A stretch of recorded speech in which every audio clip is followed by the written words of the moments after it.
Hey YouTube, Peterbilt Knife Guy. Today is the next installment of Peterbilt Knife Guy's Unpopular Opinions. This one we're gonna dub, what is a bushcraft knife? Now, these are all common examples of bushcraft knives, but these are by far not all of them. These just happen to be the ones that I personally own. But bushcraft community, it's its own deal, you know. And a bushcraft knife to one person is a hunting knife to another, is a tactical knife to the next. But what really makes a bushcraft knife? And somebody in my last video brought up a good point. That was, what makes a bushcraft knife or what makes a hunting knife? He says it's all in the marketing. So is this all in the marketing? I know that the bushcrafters, they really love their Scandi grinds.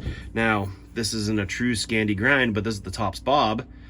And, you know, it's Brothers of Bushcraft. It's literally a bushcraft knife, you know, and they like their Scandi ground knives. Here's another. This is a true Scandi, but, you know, here's our two examples of Scandi ground knives. I know this has a secondary belt, but still, are these better bushcrafting knives than, let's say, another one that a lot of people like? These old hickory knives. A lot of people use these for bushcraft and really like them. They're carbon steel, they're tough as nails, and they're cheap. Bushcrafters are cheap. I don't know if you've noticed that. If anybody's watched a bushcraft video, you know, look at, what was that guy, Cody Lundeen, you know, and he's got his little Mora knife, you know, around his neck. I don't know, it's like, I can't afford a lot of knives, and here he is stuck with a frickin' $12 knife. But is this a better bushcrafter than this? You know, full tang, don't have a full tang, with a very full tang. And then these, you know, a lot of people used to like these for bushcrafting too. Or the SE4. A lot of people like this for bushcrafting because you have a stout blade, but you also have a full flat grind. You have a choil, so you can choke up and do finer work. It's not an overly large knife. Even the SE3 would probably be even better. I mean, you could baton with it. I would baton with these three more than these Moras, but you can do light batoning with the Moras. But they're in a different league. Why can I never juggle these dang knives? I'm over here mixing them up like I'm gonna have you guys pick one. But anyways, you know, these are batonable knives. These are mildly batonable knives. But let's just say, are these better bushcrafts than, let's say, something that looks like this? Here's a knife that is definitely not a bushcraft knife by the common terms of it, you know. This is more of like a fighting survival knife, maybe? I don't know. That's what we're getting to in these series. My next one will be, what is a survival knife? But can these knives do anything that this one can't, or vice versa? What about, let's see another one here. What about this guy? The Benchmade, what is it, 375, the Adamas. Yeah, the Adamas. I can never get Benchmade's names right, but this is a tactical knife.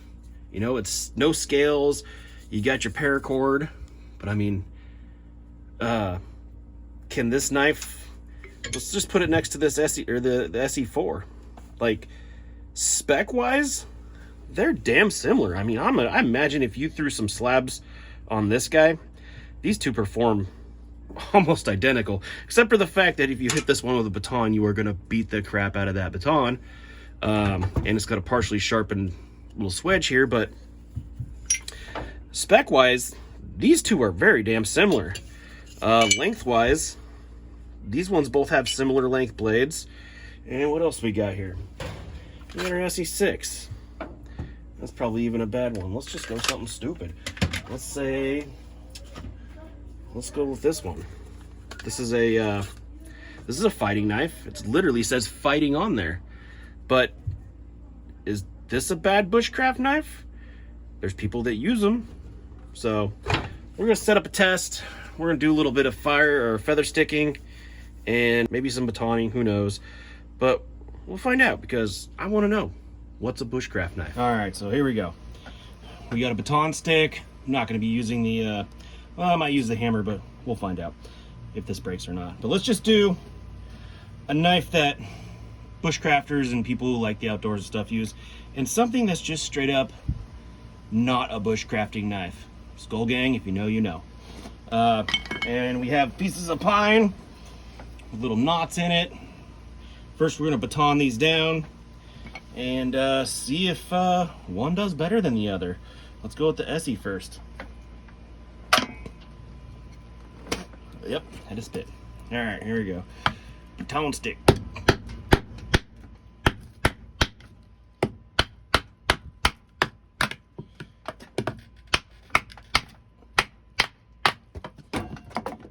No problem.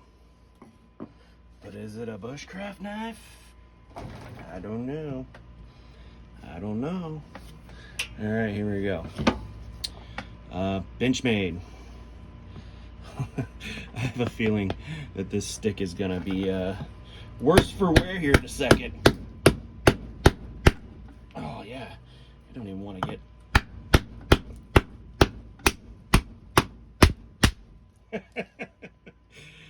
Okay, so this is definitely not a bushcraft knife. But still, what is a bushcraft knife? Let's take our other log and beat her through. Because when you're in the bush, you don't care. You're just trying to get your fire started. Oh, there's a big ass knot, that's why. Look at that.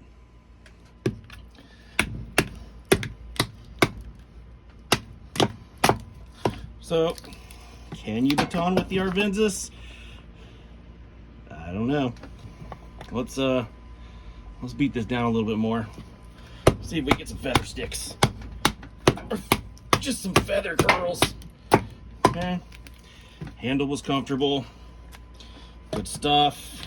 Let's do one more with the Essie here. Now this crap has sap in it like you wouldn't believe.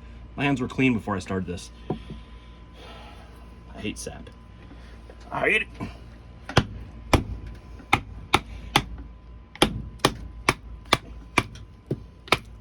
I don't know if this is easier because of the grind or because it doesn't have these wicked serrations on the back.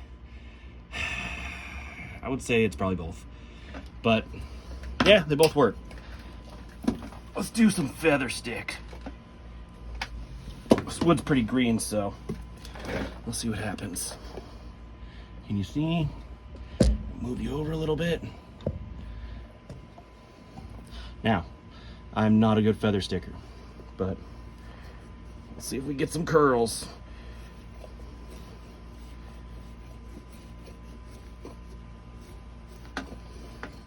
Man, I suck.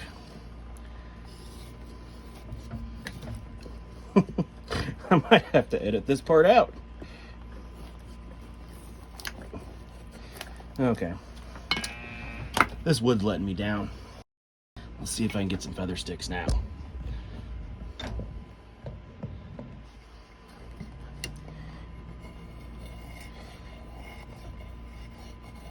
Just so you know, I really suck at feather sticking. But let's just see if it's possible. Some people are really good at this. Now, is this the knife? Or is this the Peterbilt knife guy that can't freaking make curls? So there's your curls with your Essie. Now let's try the Benchmade and see what happens. Stuff this into my gut.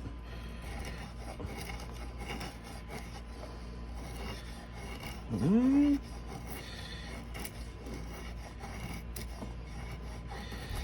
can tell you right now, you don't want to push hard on the back of this blade if you're doing a two-handed stupid method like me.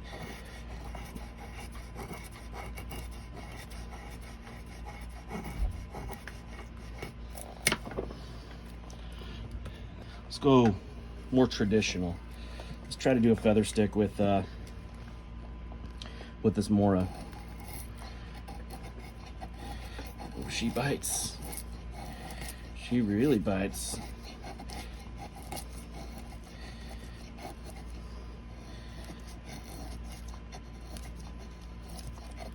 If I could just keep the feathers on the dang stick. Now, they're very big curls, but I don't know. I'm still confused. Is it marketing?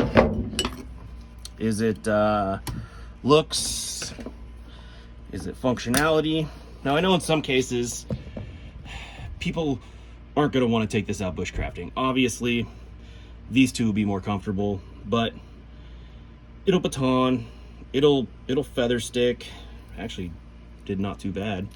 But yeah, let me know in the comments what's your opinion on what your idea of a bushcraft knife is. Thanks for watching.